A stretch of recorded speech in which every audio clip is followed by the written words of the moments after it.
추수감사 주일입니다. 좌우 앞뒤 보시면 우리 유창한 영어로 한번 인사하겠습니다. 해피 땡스기빙. 해피 땡스기빙. 네, 그렇습니다. 아주 유창한 영어로 감사합니다. 한 해 동안 베풀어 주신 하나님의 모든 은혜를 또 기억하며 감사하는 복된 감사의 절기입니다. 여러분은 신앙생활이 뭐라고 생각하십니까? 저는 어릴 때 신앙생활이라고 하면 이제 주일날 예배 드리러 가고, 또 금요일도 예배 드리고, 수요일도 가고, 또 특별히 새벽에도 나가시고 그러면 신앙이 되게 좋다고 생각했고, 또 성경 읽고 기도하고 또 주방에서 봉사하시고 교육부에 봉사하고 그러면 야, 신앙생활 한다, 그렇게 생각했습니다. 사실 신앙은 그렇게 섬김과 행위로 나가는 그런 모습들이 많은데, 또 맞기도 한데, 사실 가만히 신앙생활이 뭔가 생각해 보면 사실 하나님과의 관계에서 시작하는 겁니다. 하나님과의 관계가 그 뿌리가 되어서 거기서부터 이파리가 또 이렇게 나와서 또 그 자양분이 열매로 맺히는 그런 모습인 거죠. 신앙생활은 열매이다 이렇게 말하면 열매가 막 떠오르죠. 사랑과 희락과 평과 오래 참음과 자비와 양선과 9가지 또 패키지가 쭉 떠오르는데, 그렇게 기계적으로 암기해서 나오는 거 말고 진짜 우리의 신앙이 열매 맺는 모습은 어떻게 좀 드러날까요? 제가 오늘 드리고 싶은 말씀은 신앙생활은 감사생활이다 하는 겁니다. 신앙생활을 잘하는 것은 감사생활을 잘하는 것입니다. 바꿔 말하면 감사생활을 잘하는 것이 신앙생활 잘하는 것이다 하는 얘기를 특별한 이 감사의 절기에 나누고 싶습니다. 하나님께도 감사를 표현하고 또 가족에게도 이웃에게도 감사를 잘 표현하는 것이 신앙생활을 잘하는 것입니다. 혹시 내가 지금 감사를 잘 하지 못하고 불평이 많이 늘어나고 있다면 신앙생활을 지금 잘 못하고 있는 것일 수 있습니다. 내가 지금 감사가 많은가 불평이 많은가 한번 점검해 보시기 바랍니다. 내 안에 감사가 많아지면 어떤 일이 발생하냐? 하나님을 대면하여 하나님께 기도하는 시간들이 늘어납니다. 또 하나님과 기도하는 시간들이 자꾸 생기다 보면 어떤 일이 발생하냐? 하나님께서 내 마음에 감사의 마음들, 평강의 마음들을 주시고 이웃들을 향하여 마음을 열고 그들을 환영하고 환대하고 또 함께 나눌 줄 아는 그런 삶으로 나가게 됩니다. 반대로 내 안에 불평이 많아지면 하나님을 대면하기가 싫은 거예요. 잘 기도하지 않아요. 그러다 보니까 내 마음은 더 드라이해지고 각박해지고 이웃을 향하여 마음을 열지 않고 오히려 지적할 것들만 자꾸 생기는 그런 악순환이 계속 반복되게 됩니다. 그러니까 감사가 우리의 신앙생활과 영성의 기준이요 잣대가 될 수 있다는 것입니다. 나는 지금 감사의 마음으로 충만한가 점검해 보시기 바랍니다. 오늘 추수감사 주일에 나눌 말씀은 요한 3서의 말씀입니다. 에베소 교회를 섬겼던 노사도 요한이 가이오에게 편지하고 있습니다. 요한은 벅찬 감동과 감사로 이 편지를 시작합니다. 1절 말씀에 보시면 장로인 나는 사랑하는 가이오 곧 내가 참으로 사랑하는 자에게 편지하노라, 이렇게 시작하고 있습니다. 가이오가 누굽니까? 가이오 들어보셨죠? 신약 성경을 쭉 통독하셨으면 가이오를 몇 번 만났을 겁니다.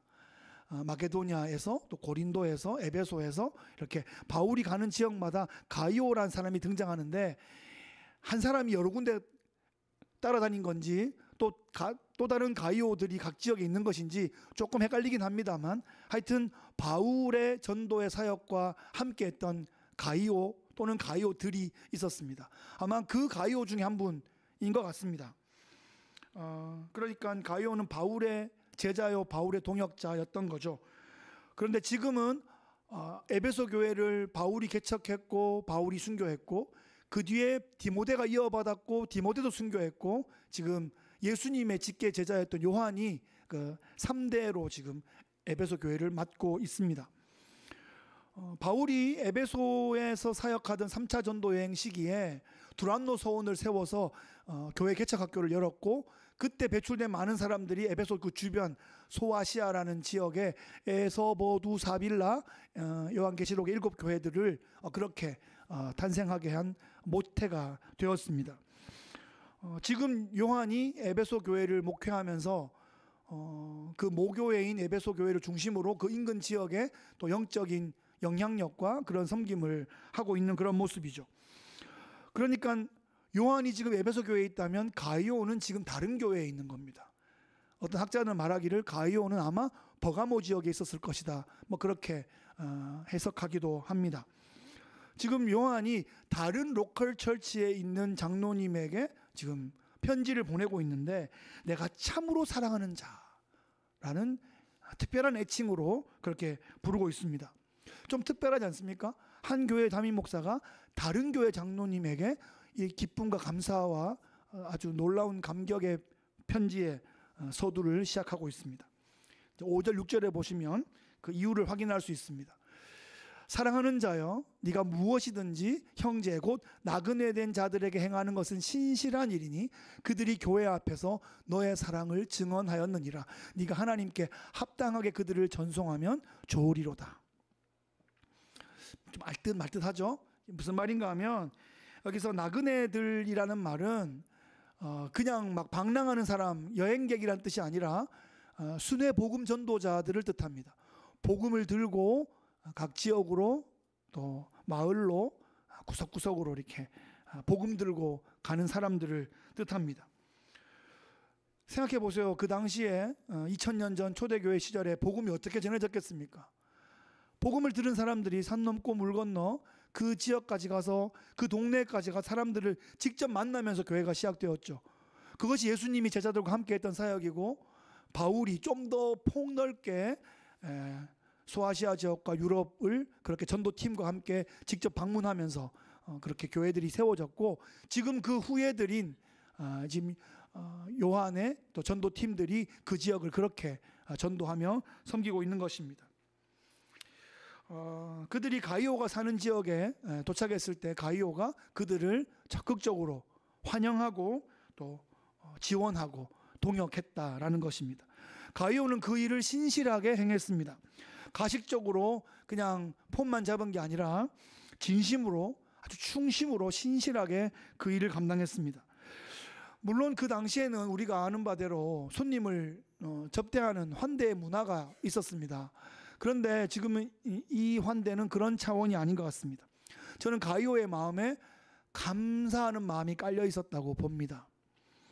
만세전에 택하셔서 복음을 듣게 하시고 복음에 반응하게 하시고 구원받게 하신 그 은혜, 바울 사도를 통해서 또 복음을 전해주셨고, 지금은 바울은 하나님 곁에 갔지만 또 요한을 통해서 또 계속하여 이 복음이 전해지게 하고, 또 요한의 복음의 전도팀이 또 자기에게 와서 또 그 일을 돕게 하시는 하나님께 감사하는 그 감사의 고백으로 이런 환대가 이루어졌다고 믿습니다. 가이오에게 존귀한 환대를 받은 순회 복음자들이, 전도자들이 다시 에베소 교회를 돌아가서 선교 보고를 한 거죠. 전도 여행 보고를 할 때 우리가 극진한 환대를 받고 또 많은 지원과 많은 동역을 받았습니다 라고 하니까 에베소 교회가 너무 기뻐했고, 요한이 너무너무 기뻐서 그에 대한 감사의 편지를 가이오에게 보내고 있는 겁니다. 이 편지를 받은 가이오는 또 얼마나 기뻤을까요? 얼마나 감사하고 또 얼마나 보람찼을까요? 그래서 그 좋은 일을 또 하고 싶어 하는, 또 하게 되는 그런 선한 일들의 릴레이가 계속 되었을 것입니다.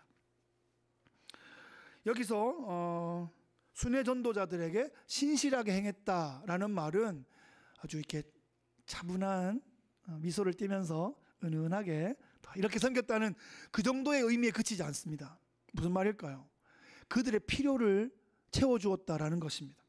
환대의 식탁을 제공하고 편한 쉴자리뿐 아니라 그들이 또 사역하기에 합당한 그런 여비도 주면서 함께 이 사역에 기도뿐 아니라 물질로 동역했다라는 뜻입니다. 구약 성경에도 곡식을 밟아 떠는 소의 입에 망을 씌우지 말라고 했는데 힘있게 사역할 수 있도록 함께 여러 면에서 도왔다는 것입니다. 신실하다는 것은 이렇게 실제적인 행동을 동반하는 것이죠. 6절 하반절에 네가 하나님께 합당하게 그들을 전송하면 좋으리로다 이렇게 하고 있는데, 여기서 전송하다라는 말이 물질적인 지원과 함께 보낸다라는 의미가 거기에 있습니다. 우리가 시집을 간다 하는 것은 시댁에 간다는 거잖아요. 시아버지 시어머니께로 간다는 뜻인데, 딸 보내면서 그냥 보냅니까? 물질적인 지원과 함께 보내는 겁니다. 장가 간다는 것은 장인 장모의 집에 간다는 것인데, 아들 낳았다고 떨레떨레 보내면 안 되고요. 물질적인 지원과 함께 보내는 겁니다. 땡스기빙이 되고 또 가족들과 모일 수도 있고 또 자녀들이 방문하기도 하는데, 자녀들이 갈 때 잘 가 하고 그냥 보냅니까? 없는 집도 뭐라도 좀 챙겨가지고 용돈이라도 주려고 하는 것이 부모의 마음일진데, 순회 전도자들을 맞이할 때 그들을 정말 극진히 환영하고 또 그들이 사역할 수 있도록 또 지원하는 것, 그것이 부모의 마음이고 그것이 가족의 마음이고 그것이 형제의 마음이라는 것입니다. 그 밑에 기본에는 하나님의 구원에 대한 감사와 이 사역에 대한 동역의 기쁨과 감사가 깔려 있다는 것입니다. 이것을 요한이 잊지 않고 기억하고 기록으로 남겨주고 있고, 그 기록이 우리에게까지 전해져서 이렇게 동역하는 것이구나, 이렇게 우리에게 감사와 기쁨의 영성이 넘쳐나는 것이구나, 이렇게 또 배워가는 거죠. 성경에는 복음 전도자를 환대하고 또 신실하게 파송했던 기록들이 많이 있습니다. 예수님의 복음 사역과 바울의 전도 사역이 그러한데요. 우리는 바울의 전도 그러면 바울은 텐트 메이커 아니었나, 바울은 자비랑 했잖아, 그렇게 생각할 수 있습니다. 근데 일부는 맞고 또 일부는 아닙니다. 바울이 처음 데살로니가에 갔을 때 긴장감이 있었죠. 빌립보에서 쫓겨났기 때문에. 그때에 처음에 자기 손으로 일하면서 사역들이 시작되었습니다. 고린도까지 쫓겨갔을 때 거기서 브리스길라와 아굴라를 만나서 그 같은 업을 하는 그들과 함께 그 빡빡한 고린도에서의 삶과 또 전도의 사역들이 시작되었고, 에베소에서도 그랬습니다. 그런데 그것은 처음 시작할 때 그들의 필요와 또 전도의 접촉점들을 만들기 위해서 그랬던 것이고, 교회들이 세워지고 공동체가 세워지자 마케도냐로부터 고린도로부터 에베소로부터 사역적인 지원을 받으면서 효율적으로 효과적으로 전도팀들을 또 전도 여행을 그렇게 운영할 수 있었던 것입니다. 그래서 자비량도 필요에 따라서 했던 것이고 또 필요에 따라서 또 지원을 받으며 사역했던 것이 바울의 사역이다, 그렇게 이해하시면 되겠습니다. 그렇게 바울은 복음을 전했고 교회를 세웠고 리더들을 세웠습니다. 로마 제국 각 지역에 세워진 그 거점들을 통해서 그 거점에서 더 또 마을로 또 그 안쪽으로 이렇게 들어갈 수 있게 되었던 거죠. 제가 그때 한번 말씀드렸던 95년 1월 달에 중국 하얼빈에 갔을 때 그 하얼빈을 중심으로 권 아주머니라는 아주 007 뺨치는 아주머니가 계셨고, 그분을 통해서 그 지역이 이렇게 거점이 되었는데, 저희들은 거기서 7시간 들어간 극동마을이라는 곳에서 또 거기에 모여든 중국 지하교회 지도자들을 또 며칠간 섬기며 사역할 수 있었습니다. 그때 저의 느낌은 사도행전이 이런 식으로 진행됐겠구나라는 그런 느낌이었죠. 이 당시에 그런 사역들이 진행되었고, 그런 전도자들을 환대하고 응원하고 동역하고 지원하는 것이 참 중요했고 필요했고 큰 기쁨이 되었다라는 것입니다. 사실은 세상에서는 이런 방식으로 잘 이루어지지 않습니다. 무슨 프라핏이 있습니까? 무슨 크레딧이 쌓이겠습니까? 그런데 믿음의 눈을 열고 보면 하나님 나라에서는 생명이 쌓이고 영생이 쌓이고 축복이 쌓이고 상급이 쌓여가고 있는 거죠. 이것을 볼 줄 아는 게 믿음의 눈을 뜨는 것입니다. 돌이켜보면 제 삶에도 참 감사한 분들이 참 많았습니다. 특별히 떠올려 보니까 제 고등학교 3학년 때 자취하던 집 주인 아주머니가 떠올랐습니다. 이름도 기억나지 않는 민호 엄마가 기억납니다. 고등학교 때 제가 좀 좋은 고등학교를 다니긴 했는데 기숙사가 없었어요. 그래가지고 시골에서 온 사람들은 다 어떻게 방 하나, 잠만 자는 방 하나를 따로 구해서 살아야 됐거든요. 그런데 1학년, 2학년 때는 그 매칭이 좀 잘 잘 안 맞아서 고생을 좀 했습니다. 그러니까 보통 저희들은 이제 학교 식당에서만 밥을 먹고 집에 오면 아무 취사를 할 수 없고 아무것도 먹을 수 없었어요. 지금 뭐 밖에 나가 사 먹으면 되지 그런 생각 하실지 모르겠는데 저희들이 사던 그 지역이 전혀 그런 게 없었어요. 예, 식당도 없고 그냥 학교에서만 세 끼를 딱 먹고 집에 들어오면 취사가 안 되기 때문에 그래서 먹는 것도 그렇고 일어나는 것도 너무 늦게까지 공부하다가 못 일어나면 좀 깨워줄 수도 있잖아요. 근데 주인집이 전혀 안 깨워주는 거예요. 그게 당연할 수도 있는데 하여튼 그런 주인집과 교류가 전혀 없는 상태에서 이제 2년을 그렇게 지내다가 3학년 때 어떤 분이 소개해 주셔서 그 민호 엄마네 집에 가게 됐는데 전혀 다른 세상이 펼쳐졌습니다. 아침에 깨워주시고 밥도 같이 먹고 저녁에 보온 도시락을 싸가지고 학교로 찾아오셔서 저녁 도시락을 주시는 거예요. 하숙비를 더 올려드린 것도 아니에요.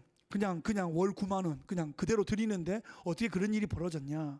그 민호가 고1이었는데 그냥 뭐 아들 하나 더 있는 셈 치지 뭐 숟가락 하나 더 넣으면 되는데 도시락 하나 싸는 김에 2개 싸지 뭐 이런 마음인데 사실은 하나 더 넣는 게 쉬운 게 아니잖아요. 그런데 그렇게 해주셨어요. 정말 엄마처럼 그렇게 해주셨어요. 비가 오는데 우산 안 가지고 간 날은 우산 들고 밤에 찾아와 주시기도 하시고 태워주시기도 하시고 그랬습니다. 대학교 때 이제 포항에 좀 가고 싶고 친구들 만나고 싶으면 전화를 드리면 와라 집에 와. 그러면 그 집에서 며칠 머물면서 먹고 자고 아들처럼 막 그렇게 뒹굴고 친구들 만나고 갈 때는 여비도 주시고 진짜 엄마처럼 친척처럼 그렇게 조카처럼 그렇게 해주셨습니다. 민호 엄마는 크리스찬이셨습니다.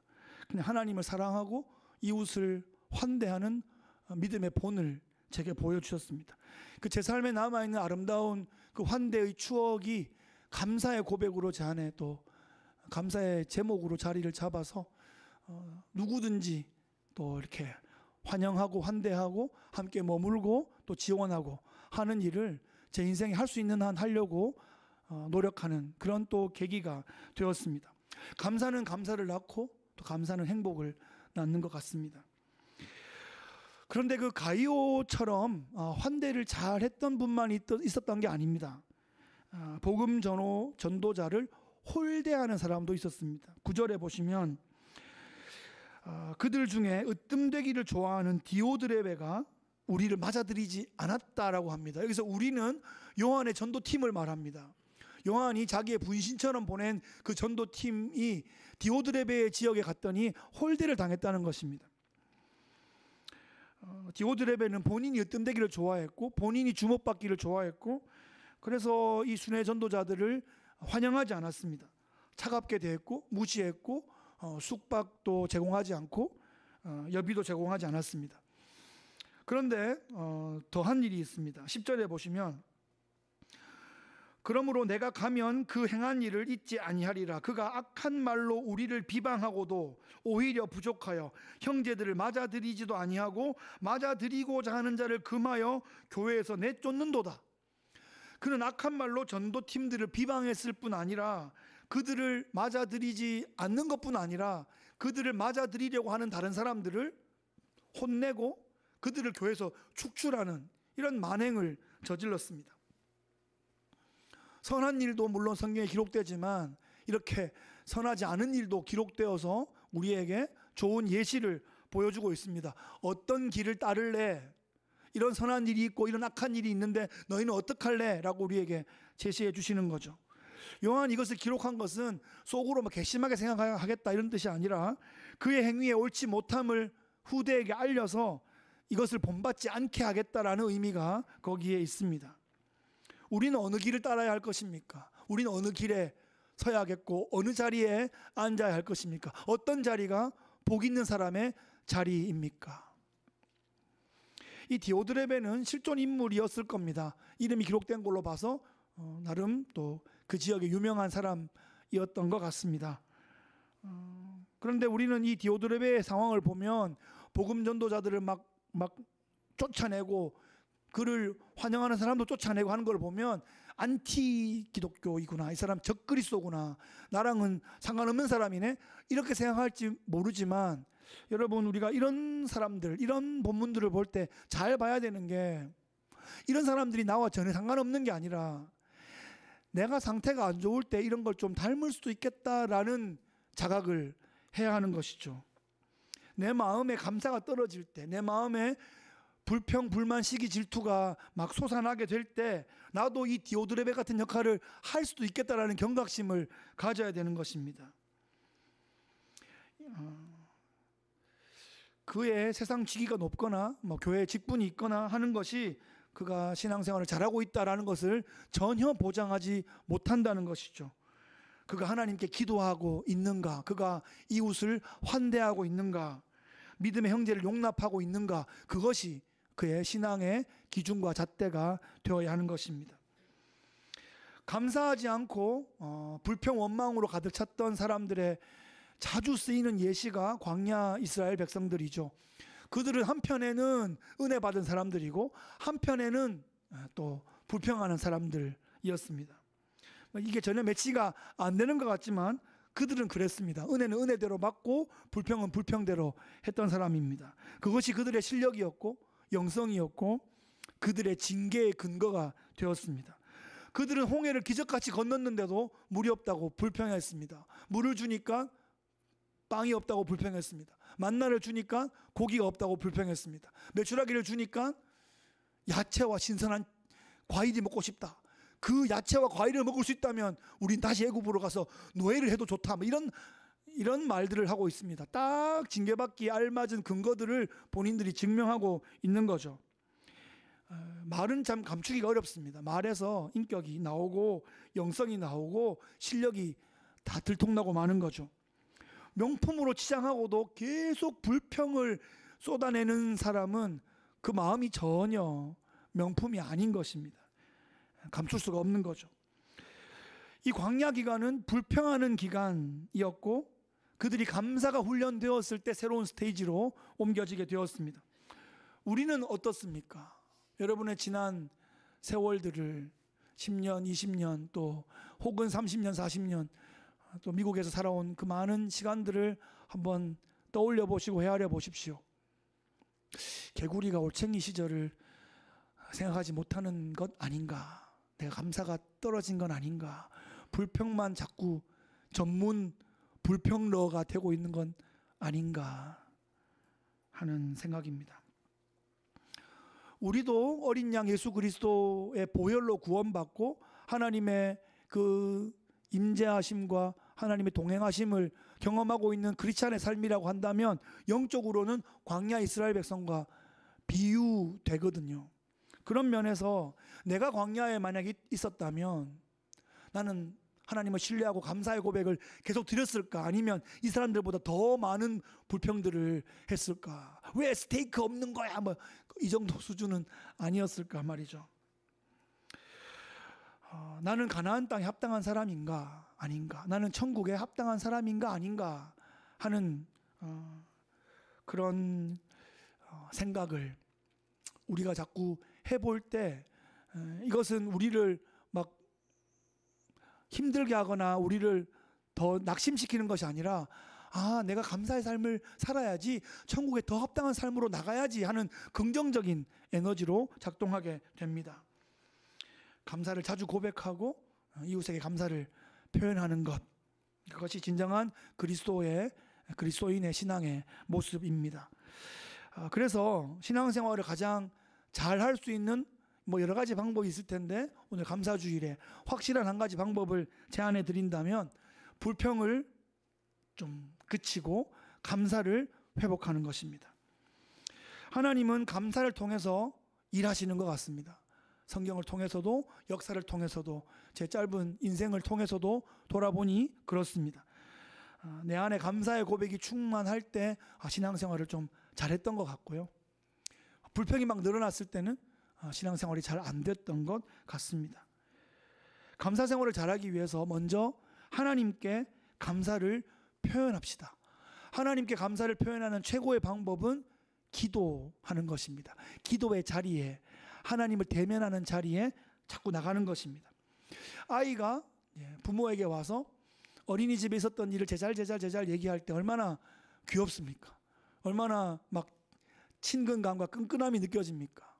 그러다가 좀 컸다고 문 콱 닫고 들어가서 막 안 나오고 이러면 마음이 막 답답한데, 아이가 그렇게 부모와 소통하고 좀 더 자라서 부모의 마음도 헤아리고 또 부모의 기쁨과 자랑과 보람이 열매가 될 수 있다면 얼마나 좋겠습니까? 우리도 하나님께 그렇게 감사를 점점 더 성숙하고 성화되어가는 과정, 모든 과정 가운데에서 감사를 잘 표현하는 우리가 되면 좋겠습니다. 둘째는 가족에게 감사를 좀 잘 표현하면 좋겠습니다. 국민학교 시절에 5학년, 6학년 때 총각 선생님, 한 선생님을 2년 만났는데 그분이 되게 안티 기독교였어요. 그래서 전도사 아들인 저를 보면 맨날 골리고 막 그랬는데 어느 날 저를 불러가지고 교회 다니는 사람들은 왜 제사를 안 지내냐? 조상들을 왜 존중하지 않냐? 응? 교회에서 조상들도 돌보지 마라 그러더냐? 아빠한테 물어봐. 이렇게 시켰습니다. 그래서 아빠 우리 교회 다니는 사람들은 왜 제사 안 지내요? 조상들 존중 안 한다고 선생님이 뭐라 그러시던데요? 그러니까 아빠가 이렇게 말씀하셨습니다. 우리 기독교인들은 하나님을 섬기는 사람들이다. 하나님은 부모를 공경하라고 하셨다. 그래서 우리는 부모님이 살아계실 때 최선을 다해서 공경하느니라 그렇게 전해라. 그래서 제가 그 사이에 왔다 갔다 했던 좀 기억이 있습니다. 크리스천은 부모께 효도하는 사람들입니다. 주 안에서 부모를 공경하는 사람들입니다. 가족을 나몰라라 하지 않고 책임지고 케어하는 사람들입니다. 가족에게 감사를 표현하는 사람들입니다. 말로만이 아니라 필요를 공급하고 또 케어하고 응원하는 최고의 지지자들이 되어야 합니다. 감사절 기간에 가족이 함께 또 모일 수도 있고 또 잘 못 모일 수도 있지만 가족을 기억하고 또 감사를 나누고 또 연락하고 사랑을 고백하고 함께 응원하고 지지하는 그런 가족들의 사랑 누리고 또 경험하시는 귀한 기간 되시기를 바랍니다. 셋째는 이웃에게도 감사를 좀 잘 표현하면 좋겠습니다. 이웃 중에 최고의 이웃은 누구다? 믿음의 이웃입니다. 성경이 그렇게 말하고 있습니다. 믿음의 공동체 안에 있는 형제 자매들을 돌아보아야 합니다. 광야의 신앙의 행진을 함께하는 전우들 아닙니까? 네가 있어 내가 있고 내가 있어 네가 있는 그런 전우들이란 말이죠. 식사에 또 초대하고 먹을 걸 들고 좀 찾아가고 하는 그런 교제들이 있기를 바랍니다. 이민생활 바쁘죠. 바쁜데 저도 좀 경험해 보니까 바쁜 것보다 외로움이 더 큰 것 같습니다. 그래서 바쁜 시간을 쪼개서 만나서 그 외로움을 주 안에서 좀 해소하고 서로 어깨를 또 이렇게 등을 마주대며 서로 지지해주는 그런 시간들이 더 필요합니다. 바빠서도 혼자 있다가 더 힘들어질 수도 있거든요. 우리를 혼자 있게 하지 않으신 하나님의 그 은혜의 모든 기회들은 함께 서로 지지하고 함께 이 광야에 순례 행진을 하라고 주신 축복들입니다. 이번 한 주 참 바빴지만 참 좋은 시간들을 가졌습니다. 우리 유영광 집사 간증 콘서트가 금요일에 있었는데 그리고 또 뉴저지에서 오랫동안 교제했던 그 평신도 선교사이신 오선호 집사님 부부가 같이 오셔서 금요일 밤에 같이 저희 집에서 지냈습니다. 지난 밀린 또 간증의 이야기, 선교의 이야기들 나누면서 또 자정을 넘어 토요일 새벽에도 가야 되는데 밤이 깊어지도록 계속 그런 이야기를 나눴는데 너무너무 좋았습니다. 저는 이렇게 은혜 나누다가 밤새는 거 너무 좋아합니다. 그런 일들, 또 그런 경험들이 자주 있었습니다. 또 올라 그랬다 못 왔던 어떤 가정은 몇 년 전에 저녁 먹고 시간 있으세요? 그러다가 디저트 들고 집에 찾아와가지고 밤새 얘기하다 동이 터가지고 새벽에 그 포트리에 24시간 하는 그 설렁탕집 있잖아요. 감미옥. 예. 감미옥 가서 설렁탕 먹고 헤어졌던 뭐 그런 추억도 있습니다. 감사하다 보면 감사할 일이 많아지고 은혜를 나누다 보면 이게 신앙생활이구나 그런 감동을 하게 됩니다. 하나님께 감사하고 가족에게 감사하고 이웃에게 감사를 나누는 그런 풍성한 간증의 이야기들이 많아지는 여러분 되시기를 축복합니다. 말씀을 정리하겠습니다. 오늘 말씀의 제목은 감사하면 복이 와요 입니다. 웃으면 복이 와요를 패러디 해봤습니다. 제 어린 시절 이렇게 흑백 텔레비전에서 나온 웃으면 복이 와요. 구봉서, 서영춘, 또 배일집, 한무 이런 분들 그 추억의 또 코미디의 대가들이 있었죠. 어린 제 마음에도 그때는 슬랩스틱 코미디가 많아가지고 맨날 깨지고 터지고 눕고 넘어지고 그러니까 말이 잘 안 통해도 엄청 웃었어요. 막 깔깔깔깔 웃다가 보니까 웃으면 기분도 좋아지고 이렇게 웃다가 복이 오는구나 라고 어린 마음에 생각했는데 오늘 말씀에 근거해서 감사하면 복이 옵니다. 여러분 옆 사람이랑 한번 인사합시다. 감사하면 복이 옵니다. 감사하면 복이 옵니다. 예, 아멘입니다. 여러분 한번 해보시죠. 예, 감사해서 복이 오나 안 오나 한번 해보시죠. 여러분 저하고 내기 하나 할까요? 불평해서 복 받은 사람 2명만 데려와 보세요. 그러면 저는 감사해서 복 받은 사람 100명 데리고 올게요. 이름은 드릴 수 있습니다. 정말 그렇습니다. 불평해서는 복이 오다가 도망간다니까요. 근데 감사하면 가려던 복도 다시 오는 거예요. 예, 감사절에 이 말씀 나누며 마지막 2절 말씀, 유명한 말씀이죠. 함께 한번 큰 소리로 읽어보겠습니다. 시작. 사랑하는 자여 내 영혼이 잘됨 같이 내가 범사에 잘되고 강건하기를 내가 간구하노라. 아멘. 사랑하는 가이오에게 요한 장로가 전해준 축복의 인사말입니다. 우리의 영혼이 잘되고 영혼이 잘됨 같이 우리의 범사와 우리의 또 건강이 하나님의 은혜 가운데 주어지기를 축복합니다. 여러분 하나님 나라와 영혼들을 이런 마음으로 감사의 마음으로 멋지게 섬겨 나가시기를 예수님 귀하신 이름으로 축복합니다.